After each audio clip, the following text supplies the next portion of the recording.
there's a level of insanity to this. So I mentioned on my other channel that I haven't made any money on this video. I mentioned on my other channel I haven't made any money on this channel. Now, what that means is that there's a certain barrier you got to get to. So you'll see ads on these on this channel for videos, and there's a certain barrier you got to get to in terms of those ads being paid out before you make any actual money. So they say, all right, we're going to hold back this amount of ad revenue until you actually get paid. I haven't reached that level yet on this channel in its history.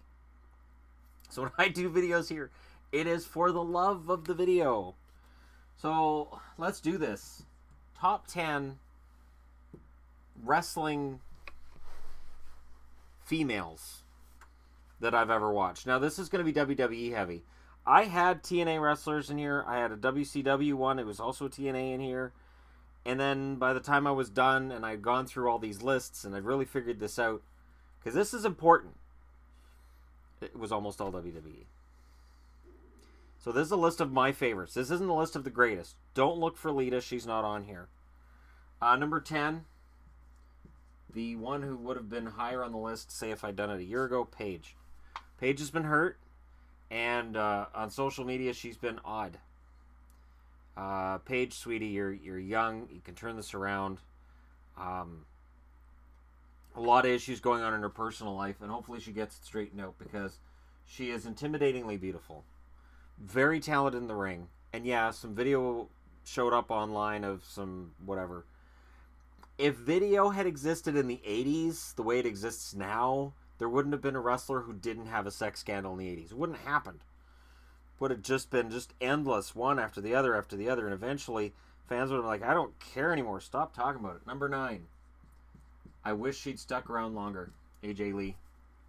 AJ was just awesome, and she did the crazy thing well, and then they went over the top with it.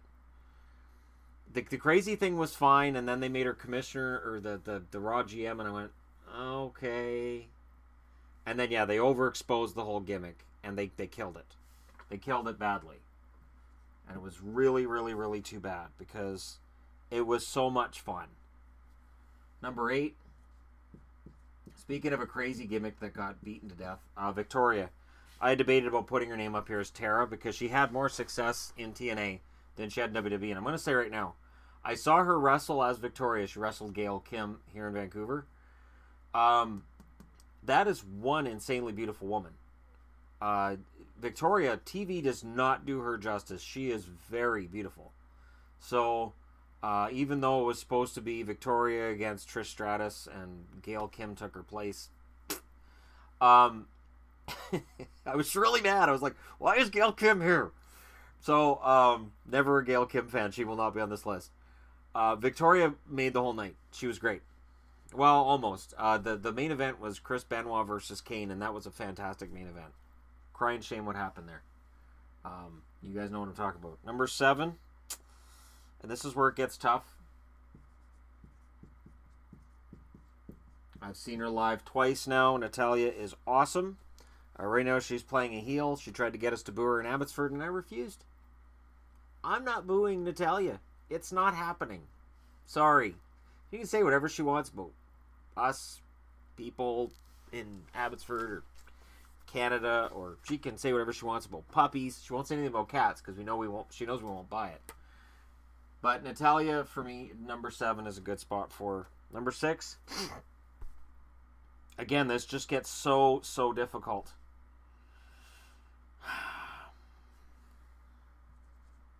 She's not old. According to current storylines in WWE, you'd think she's 60. Mickie James is much younger than I am. And yet, if you watch Raw, you would think, by the way they talk about her, that she's in her late 40s, early 50s.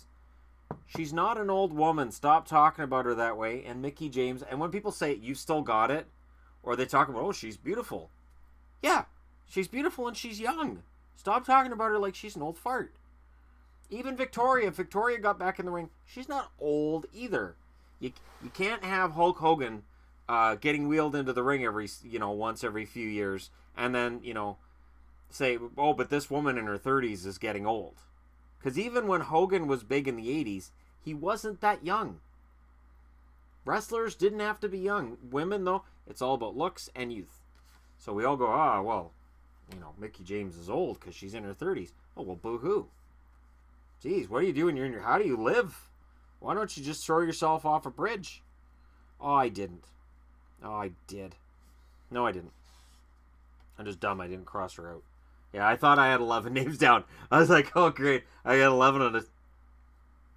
Number 5.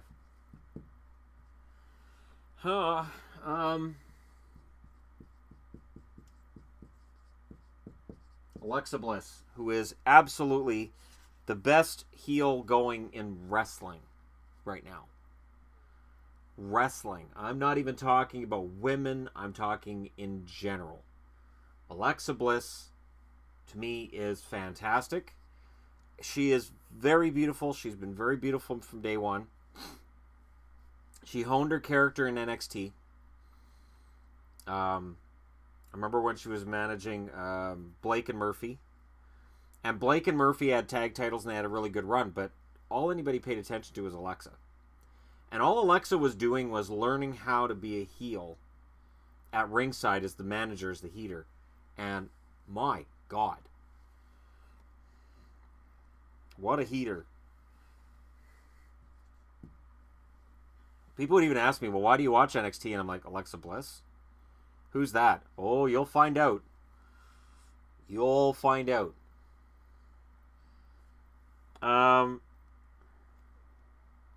I didn't pre-plan this. So now I'm literally looking at the last 4 and saying, how do I pick?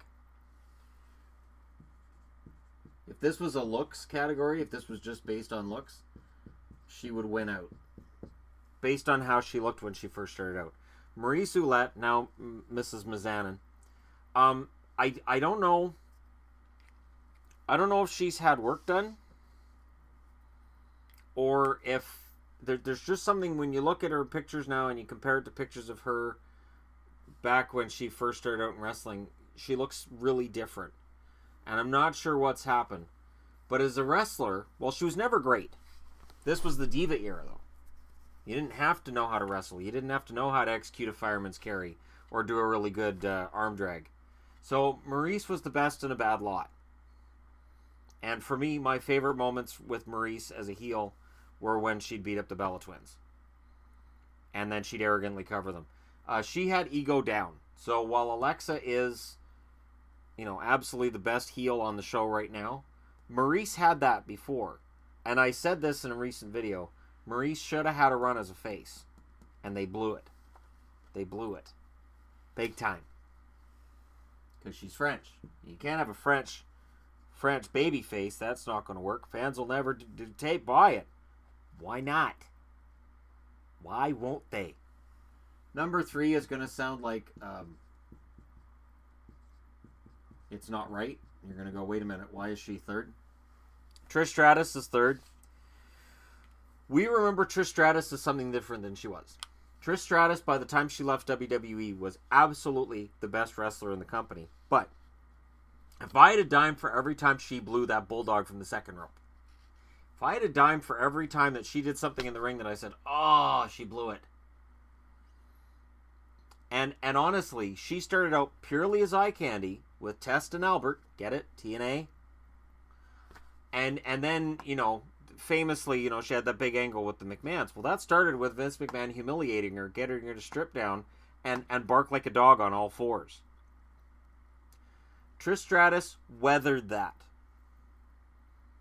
But in terms of wrestling, Trish's body of work is shorter than a lot of people remember. At least I think so. And there were a lot of matches in there that were just those throwaways, whether it's a bra and panty match or a mud match or whatever. And I mean, that was the era. That was the era she was in. But in terms of actual pure wrestling, Trish had it by the time she left. But while she was there, there was a lot of cheese you had to get through before she actually... Her match with Victoria, if you've never seen the street fight between Victoria and Trish Stratus, watch it. Watch it for both of them. Because we talk about revolutions now and which women are great and which ones are, eh. This is where that kind of thing starts. Is when you have a street fight between 2 women who are very good looking And you don't have somebody saying, you know what will make this better if they take their clothes off. No, that didn't happen in this match. Now, and again, I don't have a problem with it, but it doesn't make for great wrestling when it's just whoever strips whoever. So, for me, Trish drops to third for that reason. Now, she, God bless her, she's still probably the most beautiful woman that ever wrestled. And you look at her now, and she's got her natural hair color, and she looks natural. And you guys know what I mean, you longtime wrestling fans. She looks a lot more natural than she did back then. She looks happy and fulfilled, and genuinely is probably still the best looking woman who's been associated with wrestling. But this isn't just looks. If it was Velvet Sky, it would be number one. Velvet Sky isn't on this list. I tried to get Velvet on the list, and I'm like, I can't. Ring entrances don't count as a reason to like a wrestler. You can't have Velvet Sky on the list. So number 2 for me might be a surprise to people, but technically, I think Becky Lynch is probably the best women's wrestler in WWE, and might be one of the best wrestlers in WWE. Becky Lynch is simply fantastic. Becky is, she's fun. She's great with the crowd. I know there's been rumblings at times like, oh, maybe they're going to turn her heel. And every time they talk about it, I'm like, no. Almost as much as Bayley. They want to kill Bayley's career, turn her heel. Absolutely. And if they turn Bayley heel when they refuse to do it with John Cena for over a decade, I give up. But for me, Becky Lynch is the best wrestler. I watched her in Vancouver. Not this last time I went to Abbotsford. The time before that, she was in Vancouver. Very good wrestler. And she's very pretty, and she's very good on the mic, and she's fun. And her and Charlotte, they're going back and forth is fun. Charlotte's not on this list either. There's a lot of honorable mentions. So honorable mentions. Let's go ahead and do this. Honorable mentions. Charlotte, not on the list. Lita, not on the list. Ivory, I really wanted Ivory on the list. She's not on the list. Emma, who got cut, never should have got cut. That's absolutely ridiculous. You never gave her a shot. Bayley, I would give an honorable mention because she took a dumb gimmick and made it work. Sort of like Emma. Who else? Oh, yes. If you've ever watched ROH, you know her. If you haven't, you should. Mandy Leon is fantastic. Look up her matches on YouTube. She's great. I really think Mandy Leon, every time WWE has like tryouts and stuff, I'm like, where's Mandy's name? And I've mentioned it to Mandy on Facebook, and she's always liked my comments. So she wants to go to NXT. She wants her shot. Her moveset is basically Jericho's. She can do Walls of Jericho. She can do all of Jericho's kicks, moves, somersaults. And yet, she never gets that call. So I'm not sure what that's about. I had a really hard time not having Daphne on the list. Shannon Spruill, whose career was sadly ended shortly in TNA and in a stupid angle and just stupid. Everything TNA touches seems to turn to stupid. But Daphne's fantastic. And again, beautiful, not classic beautiful, but very pretty. And I remember in WCW towards the end, Daphne was one of the few things I liked. Okay? And she was with Ric Flair's kid, David Flair. And David was not a good wrestler, but Daphne as David's manager was awesome. She was great. She was so much fun. And because WCW was in the tank at that point, it's not even remembered. Who else should I give an honorable mention to? Well, I've mentioned her, so I might as well put her up here. Velvet Sky, who's awesome in terms of her looks. Asuka, Asuka's awesome. And if you haven't been watching NXT, this is a name you're going to need to know. Ember Moon. She is going to be a big star. Big star. I could just keep going. So, number 1, I know people don't like her. There are a lot of people who don't like her, and I don't get it. I don't. And I know the arguments. I know people have said Sasha botches a lot. Yeah, I watched Sasha's half-hour Iron Women match with Bayley. I watched her first match with Bayley as well. I've watched Sasha in ladder matches. I've watched Sasha in matches against so many different wrestlers. Sasha as NXT champion was awesome. And they built her up really, really well. And I think that's part of the problem on the main roster. Sasha came in as a face. She's more naturally a heel with the way that her character is and the I'm the queen and all the bling. Sasha, they never gave her Summer Rae. She had Summer Rae at the start, and her and Summer Rae worked really, really well together. So I never really got why they didn't put them together. And every time Sasha wins the title, she loses it on her first title defense. I really think that the way that they've handled Sasha Banks is why she's not taken more seriously. And people talk about botching. Here's the funny thing. Anytime a woman botches something, people online will immediately be like, oh, that's why I can't watch women's wrestling. This is just a joke. And then you watch like some of the best wrestlers, John Cena, even Ambrose, Seth Rollins, they botch things. Seth Rollins ended Sting's career with a botch. You know, Sting was on a comeback, was hoping to wrestle every now and then, and because of an inadvertent move by Seth, and it's not the first time Seth's injured somebody, Sting's done. And nobody says anything. People are like, oh, that's an accident. As soon as Sasha makes a mistake, everybody jumps on her. Oh, terrible. That's Sasha. She's terrible. Sasha botch. You know what? Give her a 30 minute Iron Woman match against Charlotte. And here's the thing, and this is going to be a nice little push of my own. Apparently, there's going to be a women's elimination chamber match. That's the plan. And I'm gonna go ahead and book this out now. So you have an elimination chamber, which is what, 6 wrestlers? I'll put 6 up here. I'm pretty sure it's 6.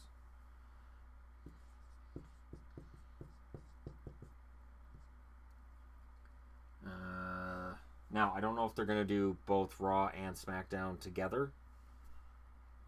They don't normally, but to me this seems like it'll be a giant schmoz. No, I didn't mention Nia Jax. Nia Jax is never one of my favorites. Her moveset is either really limited or they don't let her do what she can do in the ring. Her ring gear sucks, and her character is just, I don't like people. They really need to let Nia come out a little bit and be a little more, I don't know, human? Now, yeah, that's not going to work because Charlotte's on SmackDown. This is where it's going to get This is where it gets tricky because then I can't have Becky Lynch in there either, or Natalya.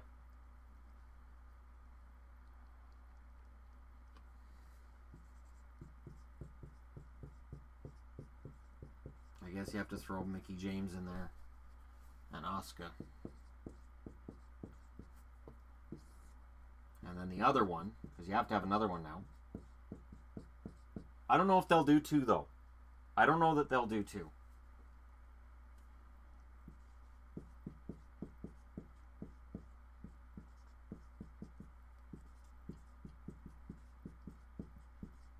Natalya.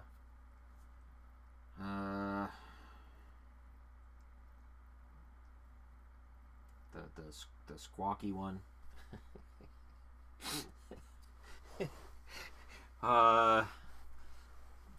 Long Staten Island, Princess of Staten Island. Yeah, seriously. Okay, there's a few that I missed, but thankfully only on the blue brand. Naomi. Yeah, all I've got stuck in my head now is Fabulous. There it is, Carmella. I want to say like Car Wax. and I guess since that's the way they're headed, I guess Lana. So here you've got 2 Elimination Chamber matches. Here's how I book it. So you put Sasha in there first. So Sasha gets thrown in the cage first against Nia. Nia beats the hell out of Sasha. For that first 5, I believe it's 5 minutes in between, but since it's women, they'll make it 3 minutes. So for 3 minutes, Nia just beats the hell out of Sasha. Bayley comes in at number 3. Nia decides, okay, now I'm going to beat up Bayley some. So she beats up Bayley. Bayley and Sasha then team up against Nia. That goes on for a while. Alexa comes in at 4. Alexa takes advantage of Bayley being distracted and knocks Bayley out. Now Nia and Alexa start beating up Sasha. Just as that looks like it's turning south, Mickie James comes in at 5. Mickie James comes in, stunning of stunners. She eliminates Alexa Bliss. Because she's old, so she's smart, right? She uses her wiles, being an old lady and all. She's in her 30s. Stupid wrestling. And then, of course, Asuka comes in at 6. So now you got Mickie James, Nia Jax, Asuka, and Sasha Banks. Mickie James goes out first. So she gets pinned by Nia. Nia, Asuka, and Sasha then tear the house down. These 3 together would tear the house down. Asuka and Sasha team up to get Nia out. You make Nia look like she is a monster. Nia gets eliminated, beats up both of them after she's eliminated. On her way out, she beats up both of them. These girls are both down. You're getting up into about the 20, 22-minute mark of the match. Banks has been in there the whole time. Asuka's fresh. Corey Graves is talking about how fresh Asuka is. Asuka's amazing. Asuka's on this undefeated streak of however many matches and for however long. These girls fight for 15 minutes. They go to the top of the chamber a few times and fly off on top of each other. You showcase both of them and their ability to fight hard. Like, both of them can work this match stiff. Asuka works pretty stiff. Asuka, when you watch Asuka fight, there's a lot of times you go, that really hurt. And both of them can do that. Sasha comes out looking like a beast. Now, I understand Asuka's on this undefeated streak, and you can't break that. So Asuka puts Sasha in some weird-looking hold we've never seen before. Maybe she puts the Hell's Gate on Sasha. Maybe Asuka puts the Undertaker's Hell's Gate on Sasha.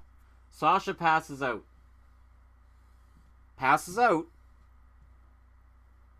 Asuka wins. The next night on Raw, Sasha comes out and does the Stone Cold thing. I never gave up. I passed out. I want Asuka. Asuka wins the title in this match. Asuka, Sasha Banks becomes your feud going into Mania. You're welcome. Now let's get over to the SmackDown side, shall we? The first one in the cage, the first one in the chamber is Lana. The second one in the chamber is Natalya. Oh, this is really, really lopsided. So, Natalya, again, it's a beating on Lana. But Lana kicks out at 2 every time. Lana doesn't get a move in, but she keeps kicking out at 2. The third wrestler into the match is Carmella. Carmella comes in, takes advantage of some kind of a distraction, and Natalya gets pinned by Lana. So Carmella comes in, does whatever squealy thing she's going to do, and Lana pins the champion out. You now are going to get a brand new champion. I'm assuming that the champion coming into this is still Natalya. So Carmella and Lana, as while Natalya is fighting and arguing, maybe she got a foot on the rope, maybe she grabbed the rope. Some kind of a screwball thing has happened and she's been eliminated. Something we can discuss on SmackDown on Tuesday. While all that drama's happening, Charlotte enters the match and starts beating up both Carmella and Lana. And she keeps getting 2 counts on Lana. Can't get the 3. Carmella beaks off, squeals. Charlotte has enough of that, kicks her head off, pins the headless Carmella for a 3 count. Turns back to Lana. At number 5, Naomi comes in. So Naomi comes in, starts fighting with Charlotte. Lana is out. Lana's outside the ring on that part of the elimination chamber, okay? Near the cage. She's done. And the announcers keep saying Lana's done for the night. Maybe even have Rusev come out to check on her. So Rusev's talking to her through the cage and do you want to quit? Do you want me to come in and get you? And she's no, no, no, no, no. Well, Charlotte and Naomi are going at it. While they're going at it, number 6 comes in. So now you got all 4 of these women in the match. These 3 are putting on a huge show, as these women can do. They're putting on a huge show. Lana is still out. So while these girls are fighting, Naomi is eliminated. Either Charlotte and Becky work together, or Becky gets the disarmer on. Whatever happens, Becky and Charlotte are now in there. So as friends, they're debating who should really win the title. They start having an argument in the ring. Becky, I SmackDown longer than you. Charlotte's, well, yeah, but I'm Charlotte Flair, and Flair's win titles. While they're arguing, Lana comes in out of nowhere, rolls up Charlotte for the pin. Charlotte flips. Kicks Lana in the head. Becky pins Lana. Out. Becky Lynch is your new champ. Becky then has a feud started with Charlotte. Her and Charlotte have a fight in the Elimination Chamber. Charlotte flattens Becky. Carmella comes back in out of nowhere, cashes in Money in the Bank, and Carmella's your new champion. That's how I'd book it. That's how seriously I take women's wrestling. That's why I did this. You can drool all over them if you want. They're good-looking women, but the fact is, you can come up with really compelling storylines that don't have to do with boyfriends and whose underwear is nicer. You can come up with actual real storylines and treat them the same as all the other wrestlers. WWE's kind of getting there, but they have to get more feuds that don't have to do with the title. So what I've done here is Carmella's won the title. Carmella then is in for a feud with Natalya, while Becky and Charlotte are then feuding with each other over the fact that Charlotte feels she should have been champ. Becky stole that, and then Charlotte attacked Becky and cost Becky the title. And there you go. Then you have yourself a feud. And I know Becky and Charlotte, get along really well, so them working together in a feud would work. Let me know what you guys think in the comment section below. Don't forget to hit like and subscribe if you're browsing your way through. And again, this is just some fun and some booking. And yeah, thanks for watching. I'll talk to you again soon.